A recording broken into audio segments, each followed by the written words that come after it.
Je me suis amusée à faire, je sais que tout le monde qui sont ici, parce que je vous connais un petit peu, vous aimez ça apprendre, puis vous aimez ça transmettre l'information aux autres, en tant que journaliste, en tant que les intervenants dans les écoles, puis nous aussi dans l'équipe.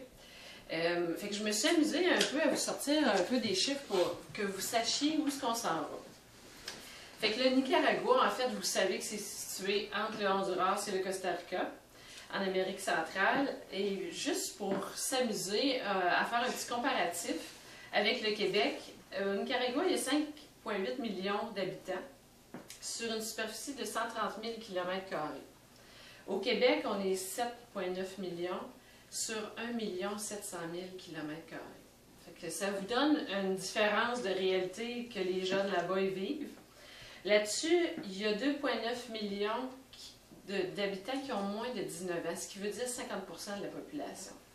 Fait que, puis il y a 3% de personnes qui ont 65 ans et plus. Fait que c'est vraiment un contraste avec le Québec. Le lac, on s'en va sur une île qui est située dans le lac Nicaragua.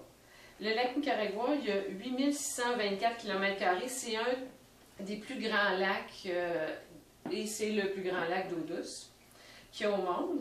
Fait qu'il est relié avec la mer des Caraïbes, mais il est très proche du Pacifique. Du plus haut sommet de l'île, on voit le Pacifique.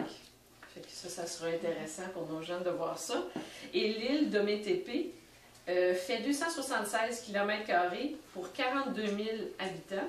Puis si on compare ça avec la MRC de Lillet, qui est notre île, elle a 2099 km² pour 18 900 habitants. Fait qu'il y a vraiment une grosse différence, là. Fait que ça va faire notre 5e voyage qu'on fait au Carrefour Jeunesse Emploi. Puis on avait le goût d'amener ça un petit peu plus loin, de faire monter d'une coche notre implication là-bas. Ce qu'on avait envie de faire, c'était de développer des relations à long terme avec cette communauté-là. Premièrement, parce que c'est une communauté qui s'est déjà pris en main, qui se sont déjà organisés. Fait qu'on s'en va pas là pour leur donner la recette du bonheur, là. On veut s'en aller là pour partager avec eux, puis leur donner autant qu'on va recevoir. Depuis nos 4 précédents voyages, on voit l'impact sur nos jeunes. Ça fait 5 ans on fait ça. On le voit encore, l'impact que ça a sur nos jeunes. Marie-Josée, elle a encore eu un courriel hier de jeunes qui étaient allés à Arkansas, puis qui est retourné 5 ans plus tard sur le pont qu'il avait construit de ses mains. Fait que c'est super intéressant. Mais on ne voyait pas à long terme ce que ça donne à la communauté parce qu'on y retournait jamais. On a envie de le voir, puis on a envie de se coller sur la réalité de cette communauté-là, puis de découvrir c'est quoi leurs enjeux, puis d'un projet à l'autre, y aller vraiment avec eux autres ce qu'ils veulent faire, puis les accompagner là-dedans. Fait que ça, c'est notre désir là, de s'ouvrir, nous autres aussi, d'avoir un engagement plus à long terme. Ça va avec les valeurs du Carrefour, puis en même temps, ben, ça nous permet une certaine stabilité.